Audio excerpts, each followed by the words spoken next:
Contrairement à ce que pourraient penser des milliers de fans de foot dans le monde, la pratique de ce sport sur le continent africain commence bien avant 1957, date de naissance de la Confédération africaine de football et la toute première édition embryonnaire de la Coupe d'Afrique des Nations au Soudan. L'histoire situe alors en 1860 l'arrivée de ce sport en Afrique, en tout début de la période coloniale, réservé tout d'abord à l'élite raciste blanche. Les populations noires sont dans un premier temps tenues très loin de ce sport, mais c'était sans compter la capacité du football à vite déborder les limites d'un champ restrictif virtuel. Une fois l'Afrique décapitée à la conférence de Berlin de 1884, les forces d'occupation prennent possession du continent, imposant ségrégation, exploitation, torture, cherchant surtout à freiner l'essor d'un sport qui va vite devenir un moyen de lutte, d'éveil de conscience pour l'affranchissement des peuples opprimés aux quatre coins du continent. Ainsi au Maghreb, en Afrique de l'Est, en Afrique de l'Ouest, en Afrique centrale et en Afrique australe,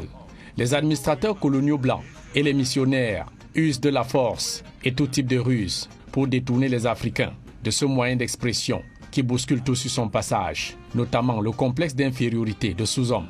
Face à l'ampleur de la ségrégation raciale, de tenir à distance les populations noires, des clubs locaux naissent à profusion entre 1910 et 1930, mettant ainsi en ébullition politico-sportive le Maghreb, avec par exemple le Front de Libération Nationale en Algérie, un mouvement qui n'épargne pas l'AOF, l'Afrique occidentale française, l'AEF, l'Afrique équatoriale française, l'Afrique de l'Est et le pays continent, le Congo belge, et toute l'Afrique australe, avec la lutte contre l'apartheid en Afrique du Sud.